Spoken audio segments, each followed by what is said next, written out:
We're joined today by actress Jennie Kwan. You might know her as the voice of Suki on the cartoon Avatar, The Last Airbender.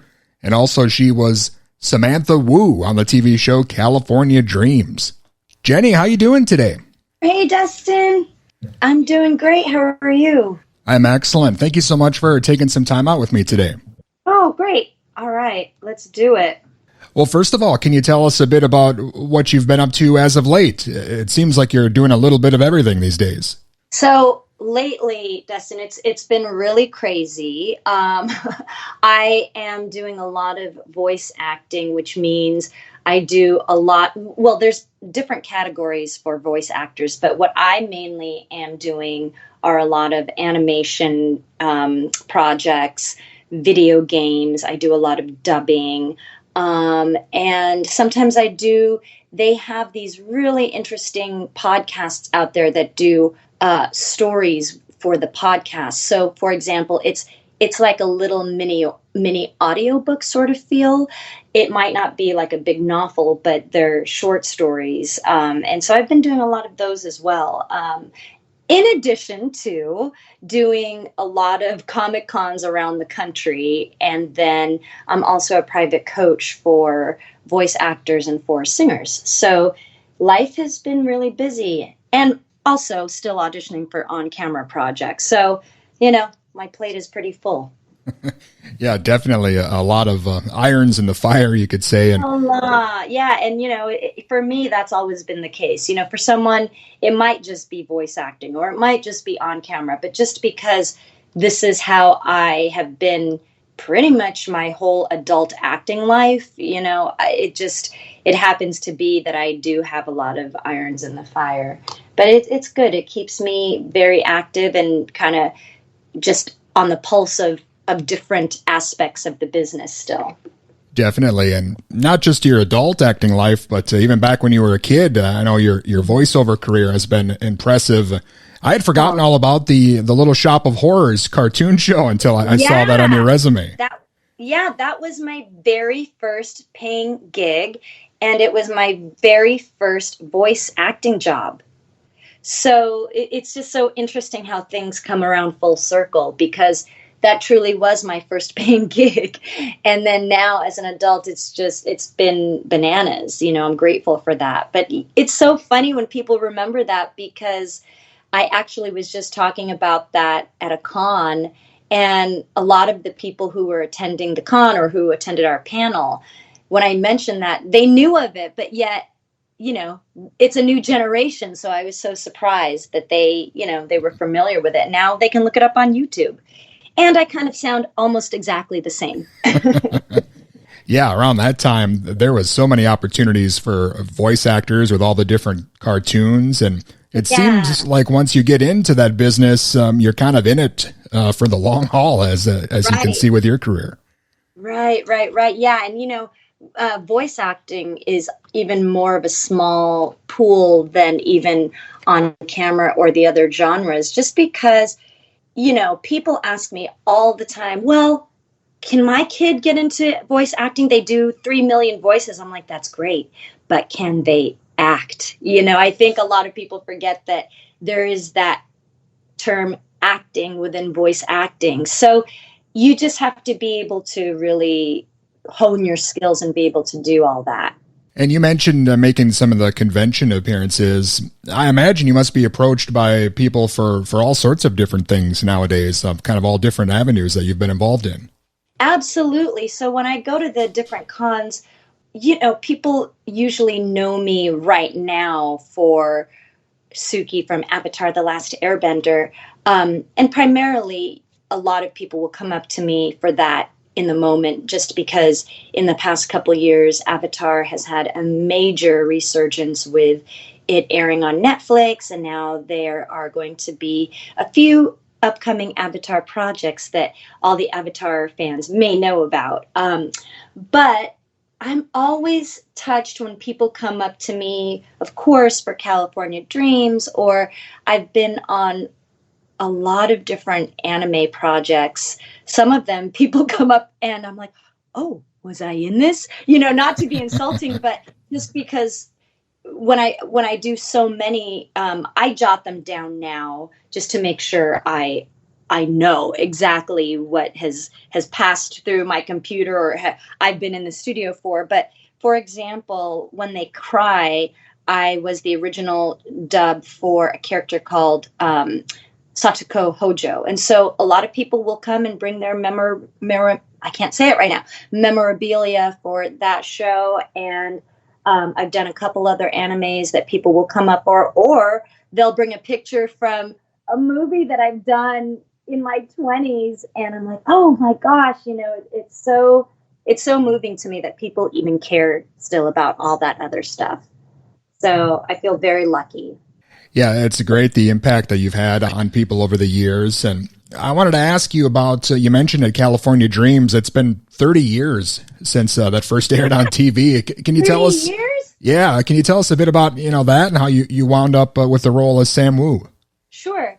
I love talking about California Dreams because it's just so close to my heart. I went in for the role of Originally, I went in for the role of Tiffany Smith, and we went through a whole audition process.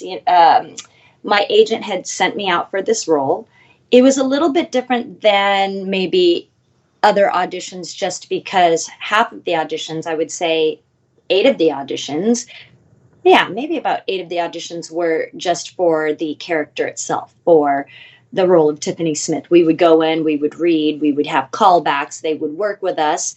Half the other audition would be around us in the studio. So we'd have to go in and we'd have to sing, and we brought our own song. They'd bring us into the studio. Maybe they'd give us a couple notes, and then, maybe they would pair us up.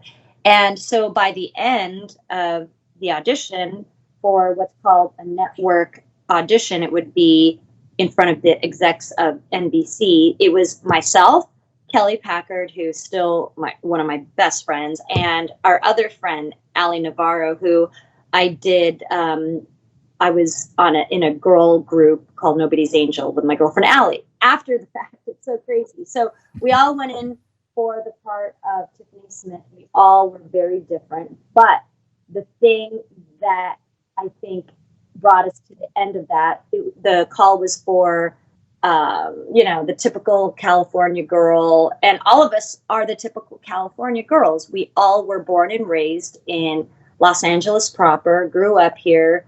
And so we know the lifestyle. Well, obviously, I didn't get the role of Tiffany Smith. It went to Kelly, which, of course, it should have. But after season 1, I actually was on tour in a Broadway musical called Miss Saigon. And I was doing that tour, and I get a call from the producer, Peter Engel, and he says, Jennie, do you want to come home and do a TV show? And I was like, oh, he's like, we need a replacement on the show. Do you want to come home and do TV? And I said, okay. And I hung up the phone, and my manager called back, Peter, Jennie just is, excited. And so I literally finished out my contract from Miss Saigon, flew home. I want to say it was a Saturday, had one day off Sunday. Monday, I was in the studio for a week straight recording all my songs for Samantha Woo. And then the week after, I ended up on the set. It was crazy. It was really crazy. It was a whirlwind, but it was a gift of a whirlwind. Sure. And I know California Dreams wasn't really shown in reruns as heavily as, like Saved by the Bell, but a lot of people still have a lot of nostalgia for the show. Are you surprised by the impact that show had on people? I had a very, very sweet text. It's funny. It was through one of my other girlfriends.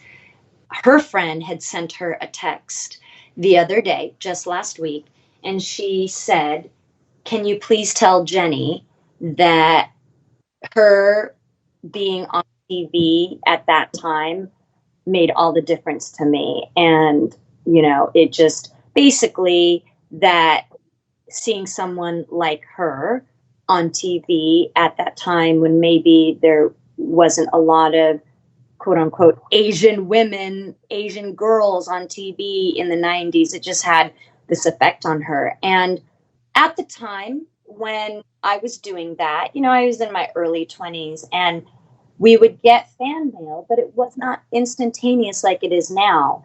And so letters would come to me and I would read them, and sometimes they would say the same thing. And I think at the time I really just didn't really understand how big of a deal it was. And now I do. It kind of really brings me to tears, because the fact that someone would text their friend to tell me that now after 30 years, really, I mean, it just, I've done my job without even knowing it. As a young actor, it's like, Sure. I just want to land a part, and I didn't know, not that I thought I had a responsibility by any means, but because I was able to be on the show, and I think maybe down deep inside, of course, I wanted to be part of the pack. I wanted to belong, on a bigger level, that now reflects back on people who may have also wanted to be seen. So it is so moving to me that people actually still have effects of that, and it just means a lot. Well, and with all the reboots and the reimaginings of shows, from that time period, do you think we could see maybe California Dreams, maybe a TV show again, or maybe reunite for a tour or something like that? Know. You never know. I mean, I'm not done here yet. You never know. You never know. I need some energy to be able to just keep that going. But from your mouth to the universe's ears, hey, we are definitely open to that. Well, and you've been singing and making music since you were a little kid, as we mentioned, and you've been in a few groups over the years. Is there anything maybe in the works for you as far as your music goes? I saw something the other day. I can't remember what I was watching, but I will always be, I feel like I'm this endless teenager, but still at my age, I'm thinking I can still be in a girl group. But maybe I'm going to leave it to the younger generation, like Blackpink or, all these other younger girl groups. But to be quite honest, I wouldn't turn it down. That's for sure. I would not turn it down if they asked me. Excellent. Well, as you mentioned, you've got a lot of stuff going on. You mentioned the coaching, and I saw that you have a kind of a section for that on your website. Is that the best place for the listeners maybe to get involved if they would want to? Yes. I mean, along with my crazy schedule, I am limited taking new clients. I do have an associate teacher that we have for, I want to say, my school now, but I have my associate teacher just because my schedule is so crazy. But yes, if people are interested in doing lessons with us, they can find the coaching section on my website. And it's funny because during the pandemic, it was just an insane time. I had already been teaching online way before the pandemic started, because I do have clients around the country: Colorado, New Jersey, Connecticut, Miami, even some out of closer in the Los Angeles area. But when the pandemic happened, obviously, when we were quarantining, we couldn't see each other in person. So a lot of my students just turned to the online coaching. And it's funny, we still are doing that. So we do have some availability as far as, my associate teacher. And if people want to coach with me, it would just have to be, it would have to fit into my scheduling. But we're here. Awesome. Yeah, I appreciate you making time for me with everything going on for you. Absolutely. Is there anything else maybe coming up or other projects we should be looking out for? So, Dustin, yes. I have a few video games coming out in 2023. Maybe some people have heard of Street Fighter 6, which is coming out in, I honestly don't know the release date of 2023 for Street Fighter 6, but I play Chun-Li, if a couple people may know who she is. Sure. So I am Chun-Li in Street Fighter 6, and we'll see what happens with that. If you guys already are playing the demos with that, then choose Chun-Li to kick some butt, because she's pretty awesome. So that is something I am able to talk about. And then if you go to my website or my Instagram, you can just see the remaining dates for my upcoming cons that I'll be around for 2022. And then we have some already lined up for 2023. So it's busy already. It's busy. Excellent. Yeah. And with a character like Chun-Li and Street Fighter, you might be stepping into another project that could last you another 30 years with the way success of that. Really, yeah. So I got to get my kicks in order for that. Wonderful. Again, Jennie, thank you so much for your time. I know you're very busy, but I'm glad you could squeeze me in today. And I'm definitely looking forward to the new Street Fighter, and hopefully we can speak again sometime. Thanks, Dustin. Have a good start of the week. All right, you too. Thank you so much. Thank you. Bye. And again, that was actress Jennie Kwan. And again, if you're interested in finding out more about her, maybe taking some acting lessons or even finding out about the new Street Fighter game, you can go to JennieKwan.com.